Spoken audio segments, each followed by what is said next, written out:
ನೋಡಿ, ಅಧಿಕಾರಿಗಳಿಗೆ ಫೋನಲ್ಲಿ ಬೈಯುವಾಗಿರುವಂಥ ಆ ಒಂದು ಧೈರ್ಯ, ಆ ಪೌರುಷ ಮಾಧ್ಯಮಗಳು ಬೆನ್ನತ್ತಿದ ನಂತರ ಆತನಿಗಿಲ್ಲ. ಯಾವಾಗ ಈತನ ವಿರುದ್ಧ FIR ದಾಖಲಾಯಿತು ಆಗಲೇ ಎಸ್ಕೇಪ್. ಶಿಡ್ಲಘಟ್ಟ ನಗರ ಠಾಣೆಯಲ್ಲಿ ದೂರು ದಾಖಲಾಗಿದೆ. ಪೌರಾಯುಕ್ತೆ ಅಮೃತಾ ಗೌಡ ಅವರು ಕೊಟ್ಟಿರುವಂತಹ ದೂರಿನ ಅನ್ವಯ FIR ಆಗಿದೆ. FIR ಆದಮೇಲೆ ಫೋನ್ ಸ್ವಿಚ್ ಆಫ್. ಕೇಳಿದ್ರೆ ಹಾಸ್ಪಿಟಲ್ ಅಡ್ಮಿಟ್ ಆಗಿದ್ದಾರೆ, ಚಿಕಿತ್ಸೆ ಪಡಿತಾ ಇದ್ದಾರೆ. ಯಾಕೆ ಫೋನ್ ಮಾಡಿ ಧಮಕಿ ಹಾಕುವಾಗಿದ್ದಂಥ ಧೈರ್ಯ ಅಥವಾ ಆ ದರ್ಪ FIR ಆದ್ಮೇಲೆ ಯಾಕಿಲ್ಲ? ಫೇಸ್ ಮಾಡಬೇಕಿತ್ತು. ಹೇಳ್ತಾರೆ ವಿಡಿಯೋಲಿ, ನಾನು ಬೈದಿಲ್ಲ, ನಾನು ಹೇಳಿದ್ದೀನಿ ಅಷ್ಟೇ, ಸುಟ್ಟು ಹಾಕ್ತೀನಿ ಅಂತ ಹೇಳಿದ್ದು ಬ್ಯಾನರ್ಗಳನ್ನ, ಅವ್ರನ್ನಲ್ಲ ಅಂತ. ಇದನ್ನು ಕೇಳಿದಂಥ ಯಾವ ವ್ಯಕ್ತಿ ಆದರೂ ಕೂಡ ಆತನಿಗೆ ಅರಿವಾಗುತ್ತೆ ಆತ ಸುಟ್ಟು ಹಾಕ್ತೀನಿ ಅಂತ ಹೇಳಿದ್ದದ್ದು ಯಾರನ್ನ, ಯಾಕಾಗಿ, ಜೊತೆಗೆ ಜನರನ್ನ ಕರ್ಕೊಂಡು ಬಂದು ಏನು ಮಾಡ್ತೀನಿ ಅಂತ ಹೇಳಿದಾನ ಆತ ಆ ಆಡಿಯೋದಲ್ಲಿ. ಆಗಿದ್ದಂಥ ಧೈರ್ಯ, ಆಗಿದ್ದಂಥ ಒಂದು ಪೌರುಷ, ಆ ದರ್ಪ ಈಗೆಲ್ಲೋಯ್ತು ರಾಜೀವ್ ಗೌಡ ಅವರೇ? FIR ಆಗಿದ ತಕ್ಷಣ ಯಾರ ಕೈಗೂ ಸಿಗ್ತಾ ಇಲ್ಲ. ಮಾಧ್ಯಮಗಳು ಯಾವಾಗ ಈತನ ಬೆನ್ನಹತ್ತಿದ್ವೋ ಆಗಿಂದಾಗಲೇ ಈತ ಎಲ್ಲೂ ಕೂಡ ಕಾಣಿಸ್ಕೊಳ್ತಾ ಇಲ್ಲ, ಯಾರ ಕಣ್ಣಿಗೂ ಕಾಣಿಸ್ಕೊಳ್ತಾ ಇಲ್ಲ, ಶಿಡ್ಲಘಟ್ಟದಲ್ಲೇ ಇಲ್ಲ. ಇನ್ಫ್ಯಾಕ್ಟ್ ಈ ರೀತಿಯಾದಂಥ ಪ್ರವೃತ್ತಿಯನ್ನು ಬೆಳೆಸ್ಕೊಂಡ್ರೆ ರಾಜಕಾರಣಿಗಳು ನಿಜವಾಗ್ಲೂ ಸಮಾಜದಲ್ಲಿ ಅಥವಾ ಆಡಳಿತ ವ್ಯವಸ್ಥೆಯಲ್ಲಿ ಅಧಿಕಾರಿಗಳಿಗೆ ಆ ಸ್ವಾತಂತ್ರ್ಯನೇ ಇರೋದಿಲ್ಲ. ತಮ್ಮದೇ ಸರ್ಕಾರ ಇದೆ, ಏನು ಬೇಕಾದರೂ ಆಡ್ಬೋದು, ನಾನು ಆಡಿದ್ದೇ ಆಟ ಅಂತ ಮೆರೆಯುವಂಥ ಈ ರೀತಿಯಾದಂಥ ವ್ಯಕ್ತಿಗಳಿಗೆ ಈ ಕೇಸ್ ಒಂದು ಪಾಠ ಆಗಬೇಕು. ಪಾಠ ಆಗೋ ಥರ ಪೊಲೀಸರು ನೋಡ್ಕೊಳ್ಬೇಕು. ಯಾರ ಒತ್ತಡಕ್ಕೂ ಮಣಿಯದೆ ಏನು ಕ್ರಮ ಆಗಬೇಕೋ ಆ ಕ್ರಮ ಆಗಲೇಬೇಕು. ಒಬ್ಬ ಮಹಿಳಾ ಅಧಿಕಾರಿ, ಪೌರಾಯುಕ್ತೆ ಜನರ ಮುಂದೆ ನಿಂತ್ಕೊಂಡು ಕಣ್ಣೀರು ಹಾಕ್ತಾರೆ ಅಂತಂದರೆ ಅವರ ಮನಸ್ಸಿಗೆ ಎಷ್ಟು ಘಾಸಿಯನ್ನು ಉಂಟು ಮಾಡಿರಬೇಡ ಈತ. ಜೊತೆಗೆ ಸ್ಪಷ್ಟನೆ ಕೊಡುವಂಥದ್ದು ಈತ ಅಲ್ಲ, ಇವರ ಪತ್ನಿ ಬಂದು ಹೇಳ್ತಾರೆ ಈ ರೀತಿಯಾಗಿ ಅಡ್ಮಿಟ್ ಆಗಿದ್ದಾರೆ ಅಂತ ಹೇಳಿ. ಯಾಕೆ ಬಂದು ಹೇಳೋಕ್ಕಾಗಲ್ವಾ? ಫೇಸ್ ಮಾಡೋಕ್ಕಷ್ಟು ಕಾನ್ಫಿಡೆನ್ಸ್ ಇಲ್ವಾ ನಿಮಗೆ ರಾಜೀವ್ ಗೌಡ ಅವರೇ? ಮಾತನಾಡುವಾಗ ಬಾಯಿಗೆ ಬಂದಂಗೆ ಅವರು ಆಡಿಯೋದಲ್ಲಿ ಕೇಳ್ಕೊಳ್ತಾರೆ, ಪರಿಪರಿಯಾಗಿ ಅಮೃತಾ ಗೌಡ ಅವರು ಕೇಳ್ಕೊಳ್ತಾರೆ, ಸರ್ ಆ ರೀತಿಯಾಗಿ ಮಾತಾಡಬೇಡಿ ಅಂತ ಪದೇ ಪದೇ ಅವಾಚ್ಯ ಶಬ್ದಗಳಿಂದ ಬಳಸಿ ಅವ್ರನ್ನ ನಿಂದಿಸ್ತಾರೆ. ಆಗಿದ್ದಂಥ ಒಂದು ಪೌರುಷ, ಆಗಿದ್ದಂಥ ಧೈರ್ಯ ಈಗ ಯಾಕಿಲ್ಲ ಅಂತ ಡೀಟೇಲ್ಸನ್ನು ಕೊಡ್ತಾರೆ ನಮ್ಮ ಪ್ರತಿನಿಧಿ ಮತ್ತೊಮ್ಮೆ ಸುರೇಶ್. ಈಗ ಅಧಿಕಾರಿಗಳಿಗೆ ಧಮಕಿ ಹಾಕುವಾಗಿದ್ದಂಥ ದರ್ಪ FIR ದಾಖಲಾಗ್ತಾ ಇದ್ದಂತೆ ಯಾಕಿಲ್ಲ ಅಂತ ರಾಜೀವ್ ಗೌಡ ಅವರು ಎಲ್ಲಿದ್ದಾರೆ? Where is he? ರಾಹುಲ್, ಈಗ ರಾಜೀವ್ ಗೌಡ ನಿನ್ನೆ ಸಂಜೆ ಒಂದು ಫೋನ್ ಆಫ್ ಮಾಡಿರೋದು ಇದುವರೆಗೂ ಸುತ್ತ ಬರ್ತಾ ಇರ್ತಕ್ಕಂಥದ್ದು. ನಿನ್ನೆ ಸಂಜೆ ಏನೋ ಒಂದು ಬೆಂಗಳೂರಿನ ಡಾಲರ್ಸ್ ಕೊಲೆ ಮನೆಯಲ್ಲಿ ಕಾಣಿಸ್ಕೊಂಡಿರೋದ್ರ ಬಿಟ್ರೆ ನಂತರ ಸ್ವಿಚ್ ಆಫ್ ಆಗಿರೋದು ಇದುವರೆಗೂ ಎಲ್ಲೂ ಕಂಡು ಬಂದಿಲ್ಲ. ಶಿಡ್ಲಘಟ್ಟ ನಗರ ಠಾಣೆಯಲ್ಲಿ ಪ್ರಕರಣ ದಾಖಲಾಗ್ತಾ ಇದ್ದಂತೆ ಈತ ಸ್ವಿಚ್ ಆಫ್ ಮಾಡಿ ಎಸ್ಕೇಪ್ ಆಗಿರ್ತಕ್ಕಂಥದ್ದು. ಈತ ಹೊಸಕೋಟೆ ಬಳಿ ತನ್ನ ಸ್ವಂತ ಊರು ಹೊಸಕೋಟೆ ಕಡೆ ಹೋಗಿದ್ದಾನ ಅಥವಾ ಬೆಂಗಳೂರಿನ ಇದ್ದಾನ, ಇಂದಿರಾನಗರದಲ್ಲಿ ಇದ್ದಾನ ಅಥವಾ ಡಾಲರ್ಸ್ ಕಾಲೇಜು, ಎಲ್ಲೂ ಕೂಡ ಇದುವರೆಗೂ ಪತ್ತೆಯಾಗಿಲ್ಲ. ಪೊಲೀಸರು ಈಗಾಗಲೇ 4 ತಂಡಗಳಾಗಿ ರಚಿಸಿ ಆತನನ್ನ ಹುಡುಕಾಟ ಕೂಡ ನಡೆಸ್ತಾ ಇರ್ತಕ್ಕಂಥದ್ದು.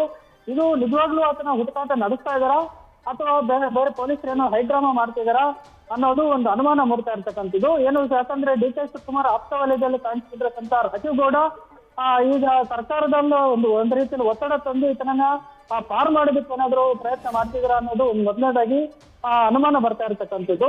ಇದು FIR ಅನ್ನು ಕೂಡ ಪೊಲೀಸರು ಇದುವರೆಗೆ ಮಾಧ್ಯಮ ಪ್ರತಿನಿಧಿಗಳಿಗೆ ಬಹಿರಂಗವಾಗಿ ಕೊಡದೇ ಇರೋದು ನೋಡ್ತಾ ಇದ್ರೆ ಈ ಒಂದು ಪೊಲೀಸರು ನಡೆ ಯಾಕಂದ್ರೆ ಒಂದು ರೀತಿ ಗೌಪ್ಯವಾಗಿ ನಡ್ಕೊಂತಾ ಇರೋದು ಮತ್ತು ಅನುಮಾನ ರೀತಿಯಲ್ಲಿ ನಡ್ಕೊಂತಾ ಇರೋದು ನೋಡಿದ್ರೆ ಸರ್ಕಾರಕ್ಕೆ ಒತ್ತಡಕ್ಕೆ ಮಣಿದು ಅಥವಾ ಆ ಪ್ರಭಾವಿಗಳ ಒತ್ತಡಕ್ಕೆ ಮಣಿದು ಪೊಲೀಸರು ಏನಾದ್ರು ರಾಂಗ್ ರೂಟ್ ಅಲ್ಲಿ ತುಳಿತಾ ಇದಾರಾ ಅಥವಾ ಬೇರೆ ರೀತಿಯಲ್ಲಿ ತಪ್ಪು ನಡೀತಾ ಇದಾರೆ ಅನ್ನೋದು ಅನುಮಾನ ಮೂಡ್ತಾ ಇರತಕ್ಕಂಥದ್ದು. ಈಗ ರಾಜೀವ್ ಗೌಡನನ್ನು ಸೇಫ್ ಮಾಡಿ ಮತ್ತೆ ಅಮೃತಾ ಗೌಡಗೆ ನ್ಯಾಯ ಸಿಗುತ್ತಾ ಇಲ್ವೋ ಅನ್ನೋ ಅನುಮಾನ ಕೂಡ ಸಾರ್ವಜನಿಕರ ಕಾಡ್ತಾ ಇರ್ತಕ್ಕಂಥದ್ದು.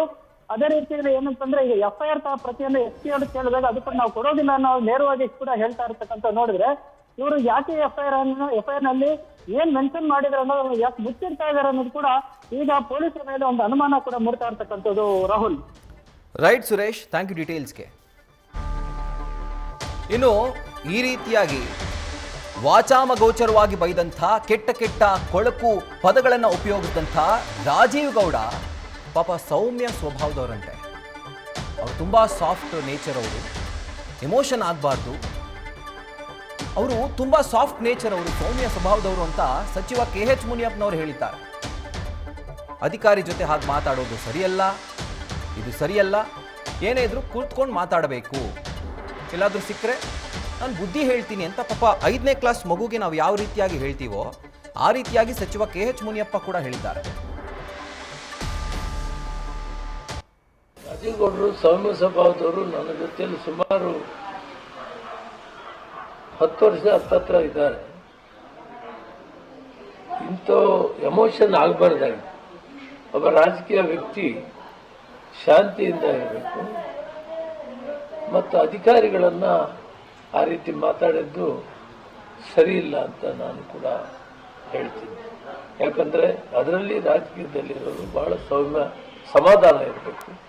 ಏನೇ ವ್ಯತ್ಯಾಸಗಳಿದ್ರು ಕೂಡ ಕುಂತು ಕೂಲಂಕುಷವಾಗಿ ಮಾತಾಡಬೇಕು. ಏನು ಅವ್ರ ವಾದ? ದಳದವ್ರದ್ದು ಹಿಂದೆ ಫಂಕ್ಷನ್ ಆದಾಗ ಎಲ್ಲ ಬ್ಯಾನರ್ಸು ಪೋಸ್ಟರ್ಸು ಹಾಕಿತ್ತು, ಅದನ್ನ ಮುನ್ಸಿಪಾಲ್ಟಿ ಅವರು ತೆಗೆದಿಲ್ಲ, ನಮ್ಮದಾಗಿದ್ದರೆ ತೆಗೆದುಬಿಟ್ರು ಅನ್ನೋದು ವಾದ. ಆ ವಾದ ಇದ್ರೂ ಕೂಡ ನೇರವಾಗಿ ಮಾತಾಡೋದಕ್ಕೆ ಪರಿಹಾರ ಕಂಡುಹಿಡಬೇಕಂದ್ರೆ ಈ ರೀತಿ ಅವಹೇಳನವಾದಂಥ ಮಾತುಗಳನ್ನು ಯಾರಿಗೂ ಮಾತಾಡಬಾರ್ದು. ಅದು ಅನಾಗರಿಕತೆ ಆಗುತ್ತೆ. ಸುಸಂಸ್ಕೃತರಾದವರು ಈ ಭಾಷೆಯನ್ನು ಬಳಸಬಾರ್ದು. ಅವರಿಗೆ ನಾನು ಸಿಕ್ಕಲಿಲ್ಲ, ಬುದ್ಧಿ ಹೇಳ್ತೀನಿ, ಅದು ಯಾವತ್ತೂ ಆಗಬಾರ್ದು. ಈಗಾಗಲೇ ಕ್ಷಮೆ ಕೇಳಿದ್ದಾರೆ. ಇದನ್ನ ಯಾವತ್ತೂ ಯಾವ ಕಾಲದಲ್ಲಿ ಮಾತಾಡಬಾರ್ದು. ಒಬ್ಬ ಜನಪ್ರತಿನಿಧಿ ಆಗುವಂಥ ವ್ಯಕ್ತಿ ತನ್ನದೇ ಆದಂಥ ಗುಣ, ನಡತೆ, ನೀತಿಗಳನ್ನು ಬೆಳೆಸ್ಕೋಬೇಕಾಗುತ್ತೆ. ಅದರಿಂದ ನನಗೂ ಕೂಡ ಮನಸ್ಸಿಗೆ ಸ್ವಲ್ಪ ಖೇದ ಆಯಿತು. ಸರಿಯಿಲ್ಲ, ಈ ರೀತಿ ಮಾತಾಡಬಾರ್ದು ಅಂತೇಳಿ. ಬಟ್ ಹಿನ್ನೆಲೆಯನ್ನು ನೋಡಿದಾಗ ಯಾಕೆ ಈ ರೀತಿ ಆಯಿತು ಅಂದರೆ ಅವರ ಅಭಿಪ್ರಾಯದಲ್ಲಿ ನಾನು ವಿಚಾರ ಮಾಡಿದಾಗ ಅಲ್ಲಿನ ಕಾರ್ಯಕರ್ತರು ದಳದ ಎಲ್ಲ ಪೋಸ್ಟರ್ಸು ಬ್ಯಾನರ್ಸನ್ನು ಆ ಎಮ್ಮ ತೆಗಿತಾ ಇಲ್ಲ, ಕಮಿಷನರ್ ಅವರು ನಮಗೆ ತೆಗೆದಿದ್ದಾರೆ ಅನ್ನೋದಕ್ಕೆ ಕಾರಣ ಬಂದಿದೆ ಅಂತ ಅವರು ಅಷ್ಟೊಂದು ಸಾಫ್ಟ್ ನೇಚರ್ ಆಗಿದ್ರೆ ಸಚಿವರು ಅವ್ರ ಮನೇಲಿ ಅವ್ರನ್ನ ಇಟ್ಕೊಂಡು ಬುದ್ಧಿ ಕಲಿಸ್ಲಿ. ಈಗ ಮಾತಾಡಬಾರ್ದಾಗಿತ್ತು, ಹಿಂಗೆ ಹೇಳಬಾರ್ದಾಗಿತ್ತು, ನಡ್ಕೊಳ್ಬಾರ್ದಾಗಿತ್ತು. ಅದನ್ನ ಮಾಧ್ಯಮದವ್ರ ಮುಂದೆ ಹೇಳೋದಲ್ಲ, ಅವ್ರಿಗೆ ಹೇಳಬೇಕು ಸಚಿವರು. ಜೊತೆಗೆ ಬ್ಯಾನರ್ ಕಟ್ಟಿಲ್ಲ ಅಂತ ಯಾರು ಅಳ್ತಾ ಇದ್ದಾರೆ ಹೇಳಿ? ಕಲ್ಟ್ ಸಿನಿಮಾದ ಬ್ಯಾನರ್ ಕಟ್ಟಿಲ್ಲ ಅಂತ ಯಾರು ಅಳ್ತಾ ಇದ್ದಾರೆ? ಅಥವಾ ಯಾರು ಊಟ ತಿಂತಿಲ್ಲ, ಊಟ ಬಿಟ್ಟಿದ್ದಾರೆ ಹೇಳಿ, ಬ್ಯಾನರ್ ಇಲ್ಲ ಅಂತ ಹೇಳಿ? ಇನ್ಫ್ಯಾಕ್ಟ್ ಸಚಿವ ಜಮೀರ್ ಅಹಮದ್ ಖಾನ್ ಅವರ ಪುತ್ರನ ಸಿನಿಮಾ ಅದು, ಅವರೇ ಇದುವರೆಗೂ ಏನೂ ಮಾತಾಡಿಲ್ಲ. ರಾಜೀವ್ ಗೌಡ ಅವ್ರಿಗೆ ಯಾಕೆ ಆ ಬ್ಯಾನರ್ ಮೇಲೆ ಅಷ್ಟು ಪ್ರೀತಿ ಅಂತ ಅಂದರೆ, ಜಿಲ್ಲೆಯಲ್ಲಿ ನಾವು ಇದ್ದೀವಿ, ನಾವು ಬ್ಯಾನರ್ ಕಟ್ತೀವಿ ಅಂತ ತೋರಿಸ್ಕೊಳ್ಳುವಂಥ ಒಂದು ಧಾವಂತನ ಹಾಗಿದ್ರೆ ರಾಜೀವ್ ಗೌಡ ಅವರಿಗೆ ಯಾವುದೋ ಒಂದು ಬ್ಯಾನರು ಜನರಿಗೆ ಸಮಸ್ಯೆ ಆಗ್ತಾ ಇದೆ, ನಡೆದಾಡುವಾಗ ಗಾಡೀಲಿ ಹೋಗುವಾಗ ಜನರಿಗೆ ಅಡಚಣೆ ಆಗ್ತಾ ಇದೆ, ತೆಗಿತಿದ್ದೀವಿ ಅಂತ ಹೇಳಿದ್ರೆ ಯಾಕೆ ತೆಗೆದ್ರಿ ಅಂತ ಪ್ರಶ್ನೆ ಮಾಡ್ತಾರಿತ್ತ. ಇನ್ಫ್ಯಾಕ್ಟ್ ಅವ್ರಿಗೆ ಒಂದು ಲಾ ಗೊತ್ತಿರಬೇಕು. ಹೈಕೋರ್ಟ್ ಹೇಳಿದೆ ಬ್ಯಾನರ್ಗಳನ್ನ ಕಟ್ಟಬಾರ್ದು, ದಂಡ ವಿಧಿಸ್ತೀವಿ ಅಂತ. ಹಾಗಿದ್ರೆ ಉಲ್ಲಂಘನೆ ಮಾಡಿದಾರೆ ತಾನೆ. First of all, at the first place ಆ ಕಾರಣಕ್ಕಾಗಿ ಇವ್ರ ಮೇಲೆ ಕೇಸ್ ದಾಖಲಾಗಬೇಕು.